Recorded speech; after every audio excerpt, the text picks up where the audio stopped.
पहला चैप्टर रासायनिक अभिक्रिया एवं समीकरण का हम लोग VVI ऑब्जेक्टिव क्वेश्चन देखेंगे जो आपके बोर्ड एग्जाम में पूछे जाते हैं। तो दोस्तों चलिए हम लोग वीडियो को शुरू करते हैं। आप लोग जल्दी से वीडियो को लाइक कीजिए और चैनल पर नए हैं तो चैनल को भी सब्सक्राइब करके बेल आइकन को दबा लीजिए ताकि आपको वीडियो का नोटिफिकेशन मिल सके। तो चलिए हम लोग पहला क्वेश्चन से वीडियो को स्टार्ट करते हैं।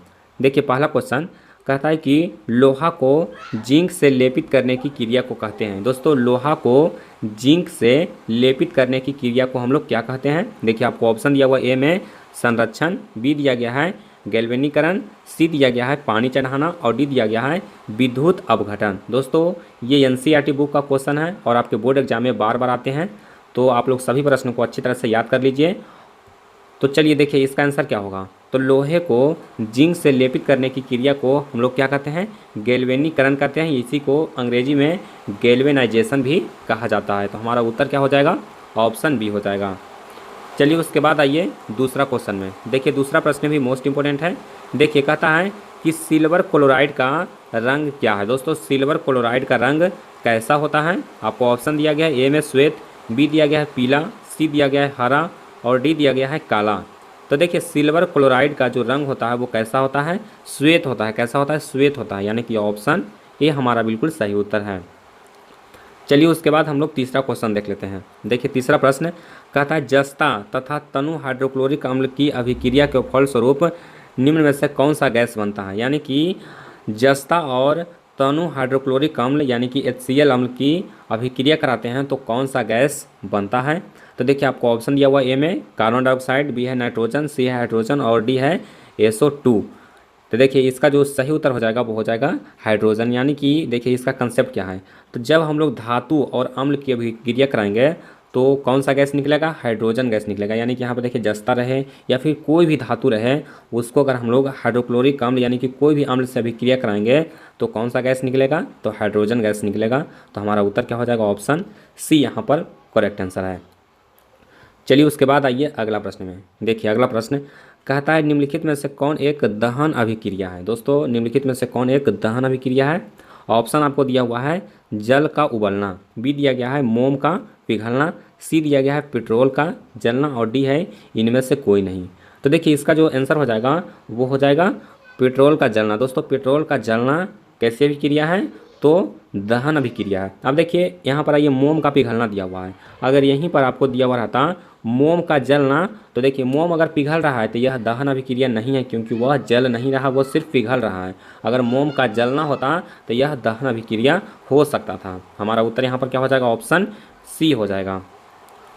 चलिए उसके बाद आइए अगला प्रश्न में। देखिए पांचवा क्वेश्चन ये भी बहुत ही इंपॉर्टेंट क्वेश्चन है। कहता है कि साग सब्जियों को विघटित होकर कंपोस्ट बनना किस अभिक्रिया का उदाहरण है? दोस्तों कहता है कि साग सब्जियों को विघटित होकर कंपोस्ट बनना किस अभिक्रिया का उदाहरण है? आपको ऑप्शन दिया हुआ ए में ऊष्माशोषी, बी दिया गया है ऊष्माक्षेपी, सी दिया गया है उभयगामी और डी दिया गया है प्रतिस्थापन। तो देखिए साग सब्जियों को विघटित होकर कंपोस्ट बनना यह कैसी अभिक्रिया है? यह ऊष्माक्षेपी अभिक्रिया है। कैसी अभिक्रिया है? ऊष्माक्षेपी अभिक्रिया, यानी कि ऑप्शन बी यहाँ पर सही उत्तर हो जाएगा। चलिए उसके बाद हम लोग अगला प्रश्न देख लेते हैं। देखिए छठा प्रश्न कहता है कि निम्न में से कौन सा उत्पाद लेड नाइट्रेट को गर्म करने पर प्राप्त होता है? दोस्तों कहता है कि कौन सा उत्पाद लेड नाइट्रेट को गर्म करने से प्राप्त होता है। तो देखिए अगर हम लोग लेड नाइट्रेट को गर्म करेंगे तो उसमें से कौन सा गैस निकलेगा? तो O2 गैस और NO2 गैस दोनों निकलेगा। यानी कि ऑप्शन डी हमारा यहाँ पर बिल्कुल सही आंसर होगा, NO2 और O2। यानी कि जब हम लोग लेड नाइट्रेट को गर्म करेंगे तो कौन सा गैस निकलेगा? NO2 और O2, यानी कि ऑप्शन डी यहाँ पर हमारा बिल्कुल सही आंसर हो जाएगा। दोस्तों जो प्रश्न आपको याद नहीं है उसको आप लोग एक कॉपी में नोट करते जाइए, यही सब प्रश्न आपके बोर्ड एग्जाम में आने वाले हैं। चलिए उसके बाद हम लोग अगला क्वेश्चन देख लेते हैं। देखिए कहता है कि निम्न में से कौन सही है? आपको ऑप्शन देखना पड़ेगा और बताना है कि कौन सा सही है। तो देखिए ऑप्शन ए में दिया हुआ है Na2CO3 × 5H2O, बी दिया गया है Na2CO3 × 10H2O और सी दिया गया है Na2CO3 × 7H2O और डी है Na2CO3 × 2H2O। तो देखिए इसका जो सही उत्तर हो जाएगा वो हो जाएगा Na2CO3 × 10H2O। और दोस्तों एक प्रश्न आपके लिए है कि बताइए कि ये जो Na2CO3 × 10H2O ये जो रासायनिक सूत्र दिया हुआ है वो किस रासायनिक यौगिक का सूत्र है? अगर आप लोग तेज स्टूडेंट हैं तो इसका जवाब आप लोग कमेंट बॉक्स में ज़रूर दीजिए। अगर आपका उत्तर सही होगा तो हम रिप्लाई कर देंगे कि आपका उत्तर सही है, अगर गलत रहेगा तो हम आपको बता देंगे कि इसका सही आंसर क्या होगा। चलिए उसके बाद आइए अगला प्रश्न में। देखिए 8वां क्वेश्चन कहता है कि निम्नलिखित अभिक्रियाओं में अपघटन अभिक्रिया कौन है। आपको बताना है कि अपघटन अभिक्रिया कौन सा है, यानी कि कौन सा अभिक्रिया में अपघटित हो रहा है। तो देखिए आपको ऑप्शन ए देखिए दिया हुआ है NaOH प्लस HCl और एरो का निशान के बाद क्या है NaCl और प्लस H2O भी दिया गया है NH4CNO और H2NCO NH2, यानी कि ये यूरिया का फॉर्मूला है। उसके बाद आइए सी में देखिए दिया हुआ है 2KClO3 और डैश देकर क्या हो रहा है 2KCl प्लस O3। इसमें देखिए क्या हो रहा है कि ये जो पदार्थ है वो अपघटित होकर टूट रहा है, यानी कि दो रासायनिक यौगिक में टूट रहा है, यानी कि हमारा आंसर क्या होगा ऑप्शन सी होगा, यह एक अपघटित अभिक्रिया है। चलिए उसके बाद आइए अगला प्रश्न में। देखिए 9वां सवाल, ये भी मोस्ट इंपोर्टेंट सवाल है। देखिए कहता है कि Fe2O3 प्लस 2Al एरो, उसके बाद दिया हुआ है Al2O3 प्लस 2Fe दी गई अभिक्रिया किस प्रकार की है। अब देखिए इस अभिक्रिया में, यानी कि इस जो केमिकल रिएक्शन दिया हुआ है इसको आप लोग ध्यान से देखिए क्या हो रहा है कि इसमें Fe2CO3 प्लस Al, यानी कि जब इसमें एल्युमिनियम जोड़ रहे हैं क्या हो रहा है, इसमें से लोहा है यानी कि FeCO3 में जो लोहा है वो विस्थापित हो जा रहा है, यानी कि Fe है वो अलग हो जा रहा है, यानी कि यह कैसा अभिक्रिया है, यह एक विस्थापन अभिक्रिया है। इसको आपको ध्यान दीजिए, यह कैसे अभिक्रिया विस्थापन अभिक्रिया है, यानी कि ऑप्शन डी हमारा बिल्कुल सही उत्तर हो जाएगा। चलिए उसके बाद आते हैं हम लोग अगला प्रश्न में। देखिए 10वां प्रश्न, ये भी मोस्ट इंपोर्टेंट प्रश्न है।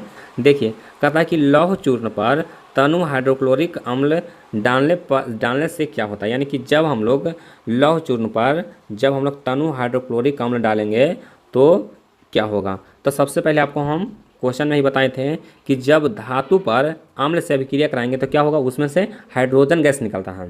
तो सबसे पहला होगा कि उसमें से हाइड्रोजन गैस निकलेगा और जो हाइड्रोक्लोरिक अम्ल है वो क्या बन जाएगा, तो आयरन क्लोराइड हो जाएगा। क्या हो जाएगा, आयरन क्लोराइड हो जाएगा, यानी कि देखिए इसमें से हाइड्रोजन गैस निकलेगा और आयरन क्लोराइड बनता है, यानी कि ऑप्शन ए हमारा यहाँ पर बिल्कुल सही आंसर होगा। इसको आपको इस कंसेप्ट को आप ध्यान में रखिए, आपसे बहुत सारा क्वेश्चन है वो आसानी से सॉल्व हो जाएगा। यानी कि जब धातु को हम लोग अम्ल से अभिक्रिया कराएंगे तो क्या होगा, उसमें से हाइड्रोजन गैस निकलेगा।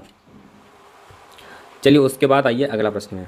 देखिए 11वां सवाल कहता है कि श्वसन किस प्रकार की अभिक्रिया है। दोस्तों श्वसन है वो किस प्रकार की अभिक्रिया है, तो श्वसन एक उपचयन अभिक्रिया है। कैसा अभिक्रिया है, उपचयन अभिक्रिया है, यानी कि ऑप्शन ए यहाँ पर हमारा बिल्कुल सही उत्तर होगा।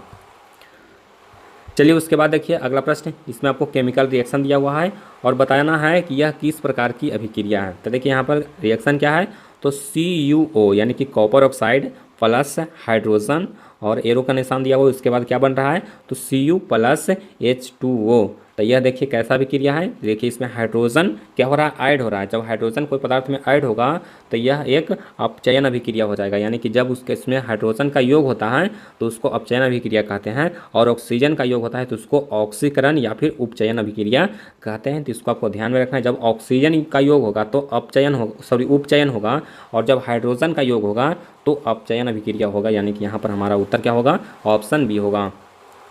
चलिए उसके बाद आइए, कहता है कि इलेक्ट्रॉन के स्थानांतरण से बने यौगिक कहलाते हैं, यानी कि जो यौगिक इलेक्ट्रॉन के स्थानांतरण से बनते हैं उसको हम लोग क्या कहते हैं। तो ऑप्शन आपको दिया हुआ है सह संयोजी, बी दिया गया है विद्युत संयोजी, सी दिया गया है कार्बनिक और डी दिया गया है कोई नहीं। तो देखिए जब इलेक्ट्रॉन के स्थानांतरण से कोई यौगिक बनता है तो उसको हम लोग कहते हैं विद्युत संयोजी यौगिक कहते हैं, यानी कि ऑप्शन बी हमारा यहाँ पर बिल्कुल सही उत्तर होगा।